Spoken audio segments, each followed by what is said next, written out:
हे guys, welcome back to our channel. So this is Shrey Keni. So guys, आज आहे नवरात्रीतला दुसरा दिवस आणि आमच्या मम्मी वगैरे सगळ्या गेलत्या सकाळ सकाळ केळंबा देवीच्या दर्शनाला. आणि हे तुम्ही बघू शकता, इथून एंट्री आहे आणि ह्या एंट्रीच्या बाहेर सगळा मार्केट आहे. सो या सगळ्या गेलत्या दर्शनाला. तर तुम्हाला सगळ्यांना माहितीच असेल केळंबा देवीची हिस्ट्री. तर येस, केळंबा देवी जी आहे ती केळीच्या झाडातून प्रकट झालेली आहे. सो त्यामुळे तिला केळंबा देवी असं बोलतात. तर येस मम्मी, तुम्ही इथे बघू शकता किती छान अशी मूर्ती सजवली आहे, किती भारी दिसतंय. यांचं दर्शन लवकर झालं कारण त्या सकाळ सकाळ पहाटे गेल्या होत्या, त्यामुळे त्यांचं लवकर दर्शन झालं, लगेच झालं. आणि तिथे सकाळपासूनच DJ असतो. सो त्यामुळे त्या तिथे नाचल्या पण थोड्या बहुत. तर येस, त्यांनी खूप एन्जॉय केलं आहे तिथे. आणि तिथल्या जवळपासच्या ज्या देव्या होत्या तिथे पण ते दर्शन घेऊन आल्या. सो येस, आणि मी नव्हते गेले कारण माझी होती स्कूल आणि ह्या लोक सकाळ सकाळ गेलते आणि माझी स्कूल पण सकाळची असते. सो त्यामुळे मी नव्हते गेले. मला पण जायचं होतं पण नाही गेले. सो येस, अशा प्रकारे यांनी खूप खूप मजा केली. दिसतेच तुम्हाला गर्दी कमी आहे आता, त्यामुळे त्यांचं असं सोयीस्कर दर्शन झालं, मस्त सुटसुटीत. So yes. सो गाईज, हे जे तुम्ही बघता आता ते आहे मंदिराचा गाभारा. बाहेरची जी स्पेस असते ते आहे. आणि तुम्ही बघू शकता की जास्त गर्दी पण नाही. पण जर नाईटला गेला तुम्ही किंवा लेट गेला ना दुपार वगैरेला तर खूप जास्त गर्दी असते. सो गाईज, केळंबा देवीच्या पुढेच म्हणजे की खरोशीच्या थोड्या पुढेच चिंचवण म्हणून गाव आहे आणि तिथे महालक्ष्मीचं मंदिर आहे. सो आत्ता जर तुम्ही तळाव बघितला तर त्या तळ्यात खूप सारी कमळाची फुलं येतात अशी तिथली लोकं सांगत होती मम्मी यांना. पण आमच्या मम्मी या गेलत्या तेव्हा नव्हती फुलं, पण ते लोक बोलतात की सगळा तळा भरतो, खूप भारी अशी फुलं येतात तिथे. आणि हा आहे महालक्ष्मीचं मंदिर चिंचवणमध्ये. सो त्यांनी तिथे पण जाऊन दर्शन घेतलं कारण जवळच होता आणि गर्दी पण नसते सकाळ सकाळ. सो त्यामुळे टाईम पण होता. सो तिथे पण दर्शन घेऊन आलं. खूप छान मंदिर आहे, अशी म्हणजे स्पेस भारी आहे.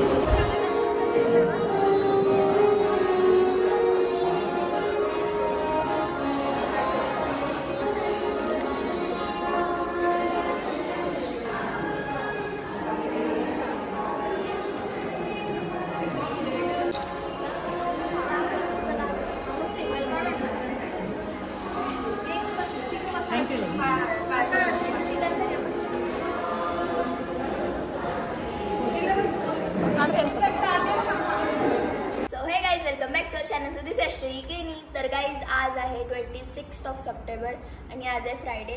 तर सगळ्यांना माहितीच आहे नवरात्री चालू आहे, पण आपण नवरात्रीचा एक पण ब्लॉग आला नाही अजून. 5वा दिवस आहे आज नवरात्रीचा, पण मी कुठे गरबा खेळायलाच नाही गेले, नाही काही सेलिब्रेट केलं आहे. सो त्यामुळं ब्लॉग आला नाही आहे.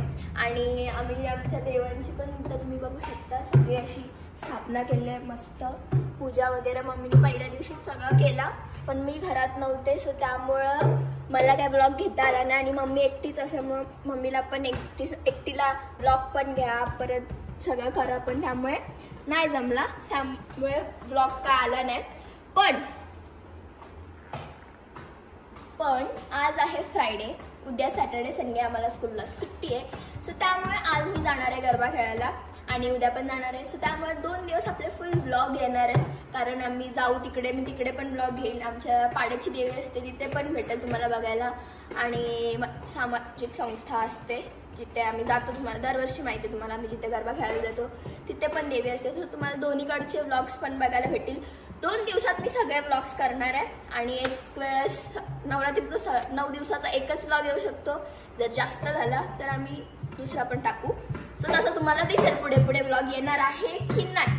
तर येस, आता आमची आहे आरती. मी नवरात्रीच्या 2nd डेलाच केळंबा देवीला खरोशीला पण गेलती.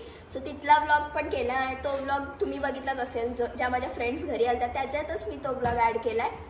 सो येस, पण बाकीकडे पण गेलती पण तिथे काय व्लॉग घेतला नाही, पण मी ते फोटोज टाकेल. सो तुम्हाला समजेल माझ्या मी कुठे कुठे गेलती. आणि मी नव्हती गेली कारण माझी होती स्कूल आणि हे लोक गेलते सकाळ सकाळ, जेव्हा मला पण जायचं होतं पण मी सकाळी गेलते. सो त्यामुळे जाता नाही आला. सो येस, आणि आता आहे आमची आरती. सो तुम्ही बोलाल आरती कसली, नवरात्री चालू आहे म्हणून, तर नाही. आम्ही जेव्हापासून आमच्या न्यू होमवर शिफ्ट झालोय तेव्हापासून आमच्या घरी रोज आरती असते. का तर घरात प्रसन्न वातावरण राहावं, पॉझिटिव्ह वाईब्स राहाव्या. सो त्यामुळे आम्ही रोज आरती करतो. आज पण करणार आहोत. आणि यस, जास्त मोठ्या आमच्या आरत्या नसतात, जशा गणपतीत असतात, छोटे छोटेच असतात. यस, आता आपण आरती करू. आणि जर तुम्हाला माझ्या न्यू होमचा टूर पाहिजे असेल तर मला नक्की कमेंट करून सांगा. आपण लवकरच तो ब्लॉग पण बनवू. चला आता आरती करू आणि जाऊ गरबा खेळायला. हा बघा आमचा बाळा, त्याला खास आरतीला रोज ढोलकी वाजवायची होती म्हणून त्याने ढोलकी पण आणायला लावली पप्पांना आणि रोज तोच वाजवतो. सर्वदा सुखकर्ता दुःखहर्ता वार्ता विघ्नाची नुर्वी पूर्वी प्रेम कृपा दयाची सर्वांची दर्शन मात्रे मन श्रावण मात्रे मन कामना पूर्ती. जय देव जय देव रत्नाखंडी फळा तुझ गौरी कुमरा चंद हा जाना त्रिगुणी अवतार त्रिलोक्य राणा नेती नेती शब्द नये अनुमाना सुरवर मुनिजन योगी समाधानी ध्यान. जय देव जय देव जय श्री गुरुदत्ता व स्वामी यशोदा भारती वाळीता हरली बहुचिंता. जय देव जय साभ्याय अभ्यंतर तू एक दत्त परा अभाग्यासी कैसे न कळे ही मात पराही परती कैसा हायती जन्म मरणाचा फुलासी अंत. जद्द पक्षी अंबा बैसली सिंहासनी हो प्रतिपदे पाशुनी घट स्थापनती करुणी हो मूळ मंत्र ते कळले दिवशी भक्ता आनंद वर्तला हो घेऊन दिवट्या हस्ती हर्ष गोंधळ घातिला हो. कवडी एक अर्पिता दे अष्टमीचे दिवशी अष्टभुजा नारायणी हो सह्याद्री पार्वती पहिली उभी जगजननी हो. मन माझे मोहिते शरण आलो तुझ लागुनी हो सनपान देऊनी सुखी केले अंतकरणी हो. उन भावे वाळीन मने नमा तमेव माता पिता तमेव तमेव बंधु सखा तमेव तमेव विद्या द्रविणं तमेव तमेव सर्वं मम देव देव. काहेन वाचा मनसेंद्रियर्वा बुद्धयत्मना वा प्रसिद्धी करा करोणी यज्ञं सकल परस्मै नारायणाची समर्पया. अच्युतं केशवं राम नारायणं कृष्ण दामोदर वासुदेवये परमात्मने प्रणत क्लेशनाशाय गोविंदाय नमो नमः. ओम भूर्भुवस्वः तत्सवितुर्वरेण्यं भर्गो देवस्य धीमहि धियो यो न प्रचोदयात्. सर्वमंगलमांगल्ये शिवे सर्वार्थसाधिके शरण्ये त्र्यंबके गौरी नारायणी नमोस्तुते. शुभं करोति कल्याणं आरोग्यं धनसंपदा शत्रुबुद्धि विनाशाय दीपक ज्योती नमोस्तुते. दिव्या दिव्या दीपकार कारी कुंडल मोतीहार दिव्याला पाहून नमस्कार. दिवा जळतो देवापाशी उजेड पडतो तुळशीपाशी. घरात लपडा बाहेर जाओ बाहेरची लक्ष्मी घरात येऊ. माझा नमस्कार सर्व देवांपाशी. हरे कृष्ण हरे कृष्ण हरे कृष्ण हरे कृष्ण.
आम्ही आलो होतो आमच्या पाड्याच्या देवीच्या इथे आणि आम्ही इथे येऊन पण खूप नाचलो, मजा केली. तर येस, आणि आज मी आली ती 5व्या दिवशी. याच्या आधीच्या दिवसात मी आलीच नाही, कारण मगाशीच मी सांगितलं त्याचा रिझन पण. सो येस, मी 5व्या दिवशी आले आणि याच्या पुढचे 2-3 दिवस पण मी येणार आहे. सो त्यामुळे ते व्लॉग पण तुम्हाला बघायला भेटतील. सो कशी वाटते तुम्हाला आमची मजा ते मला नक्की कमेंट करून सांगा. या व्लॉगला खूप सारा लाईक करा, शेअर करा, कमेंट करा आणि सबस्क्राईब करा. माझा इन्स्टा पेज ashwin222012 पण फॉलो करा आणि पुढच्या नवरात्रीच्या व्लॉगसाठी माझ्या चॅनलवर स्टे ट्यून राहा. आपण भेटूया नेक्स्ट व्लॉगमध्ये. आत्तासाठी बाय बाय.